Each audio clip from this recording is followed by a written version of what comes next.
Hi everyone, welcome to the my YouTube channel. तो आज है कार्तिक माह की पूर्णिमा। कार्तिक माह की पूर्णिमा को हमारे घर में तुलसी का विवाह हुआ है। तो इसके पीछे की स्टोरी क्या है एक्चुअल मुझे नहीं पता थी।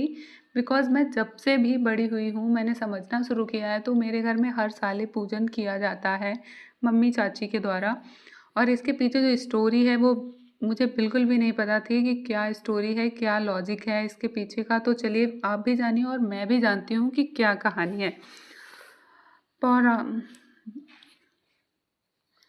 तो ये एक स्टोरी है कि देवी तुलसी पूर्व जन्म में वृंदा नाम की पतिव्रता स्त्री थी, जिनका विवाह असुर राज जलंधर से हुआ था। वृंदा की पतिव्रता शक्ति से जलंधर इतना बलवान हो गया कि देवता भी उसे परास्त नहीं कर सके। देवताओं के आग्रह पर भगवान विष्णु ने जलंधर का वध करने की योजना बनाई और उसका रूप धारण कर वृंदा के सामने प्रकट हुए।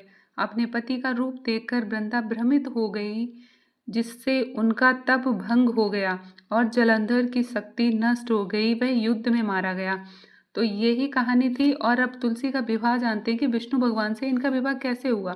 जब वृंदा को भगवान विष्णु के छल का सत्य ज्ञात हुआ तो वे गहरे दुख और वेदना से व्याकुल होकर अपने प्राण त्याग दिए। उन्होंने उनके तप, भक्ति और पतिव्रता की शक्ति से धरती पर एक दिव्य पौधा उत्पन्न हुआ, वही पवित्र तुलसी के रूप में जाना जाता है। यानी कि भगवान विष्णु ने वृंदा के त्याग और सच्चे प्रेम का सम्मान करते हुए उन्हें वरदान दिया कि वे तुलसी के रूप में सदैव पूजी जाएंगी और बिना तुलसी के उनकी कोई भी पूजा पूर्ण नहीं होगी। अपनी इस प्रतिज्ञा को निभाने के लिए भगवान विष्णु ने शालिग्राम स्वरूप में तुलसी से विवाह करने का संकल्प लिया। तभी से हर वर्ष कार्तिक शुक्ल एकादशी के बाद तुलसी विवाह का पवित्र पर्व मनाया जाता है।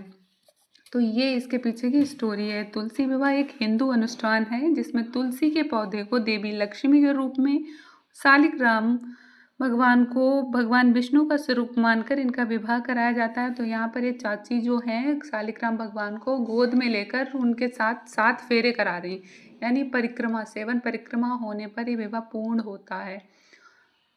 तो यही लॉजिक था। काफ़ी इंटरेस्टिंग और काफ़ी अच्छी एक स्टोरी जानने को मिली है। Bye bye.